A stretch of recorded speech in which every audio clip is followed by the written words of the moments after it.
voyons de temps en temps, dont nous entendons beaucoup parler. Et je vais essayer de commencer par le commencement. Tout d'abord, j'étais présent...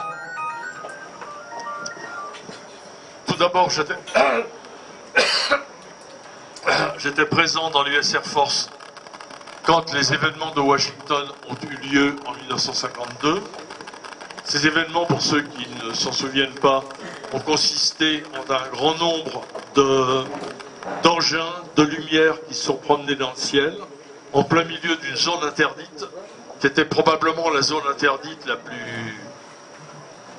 mieux protégée du monde à cette époque-là, celle qui entourait la Maison-Blanche et le Pentagone.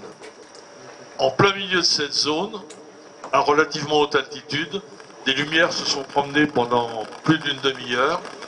Les chasseurs qui devaient protéger Washington ont décollé, avec un petit peu de retard, mais malgré tout, ils ont établi le contact. Le résultat pratique, c'est que 2 stations radars différentes, de nombreux spectateurs, en particulier, il y avait des opérateurs radars qui sortaient, à l'époque les radars étant les tours de contrôle, et les opérateurs sortaient, regardaient, voyaient les lumières, retournaient à leur écran, etc.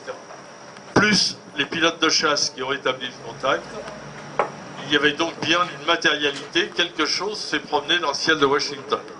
Cette chose avait la particularité d'être capable, enfin ces choses avaient la particularité d'être capable d'accélération foudroyante, de s'arrêter sur place, de faire des virages en épingle à cheveux, ce qui a fait dire naturellement aux commentateurs que c'était des manœuvres impossibles. Alors puisque c'était impossible, forcément il n'y avait rien du tout. On a raconté au public, ici parmi vous il y a quelques météorologistes, on a raconté au public que c'était des inversions de température qui avaient provoqué de fausses informations sur les radars. D'abord, comme le ciel était clair, il n'y avait pas d'inversion de température. Et si les inversions de température suffisaient à perturber les radars, il y a longtemps qu'on aurait abandonné les radars pour la navigation aérienne et la circulation aérienne. C'est complètement idiot. La réalité, c'est que se sont promenés dans le ciel de la capitale des États-Unis des engins qui n'avaient absolument pas le droit d'y être, qui n'ont pas pu être interceptés et qui sont repartis comme ils étaient venus. L'année suivante, j'étais breveté pilote avec la classe 53D au mois de juin et je suis resté ensuite pendant 6 mois pour me perfectionner dans l'art délicat de mitrailler, bombarder, lancer des bombes à napalm, tirer des roquettes sur des chars. Les circonstances de la vie ont voulu que je ne me serve pas jamais de ce que j'avais appris à ce moment-là, mais je peux vous assurer que sur des chars rouillés et des faux qu'on voit dans le désert, on s'est bien amusé. C'est très très drôle, surtout quand il n'y a pas d'être humain en face. Cela dit, j'ai donc eu une carrière tout à fait normale. J'ai eu la chance aussi d'arriver au Vietnam pour protéger le retour de nos troupes du Tonkin. Et là encore, je suis arrivé 2 mois après la fin de la guerre.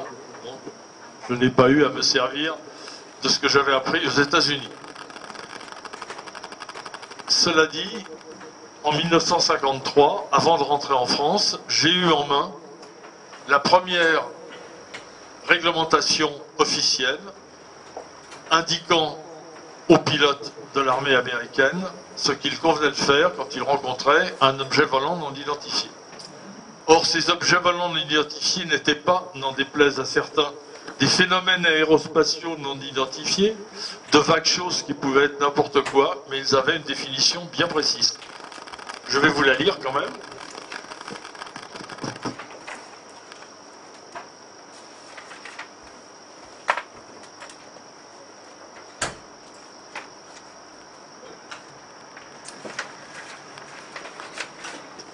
Et ça se trouvait donc au premier paragraphe de la réglementation 200-2, Air Force Regulation 200-2, et voilà la définition d'un OVNI. Concerne tout objet en vol qui, par ses performances, ses caractéristiques aérodynamiques ou des éléments inhabituels, ne correspond à aucun type actuellement connu d'avion ou de missile, et qui ne peut pas être identifié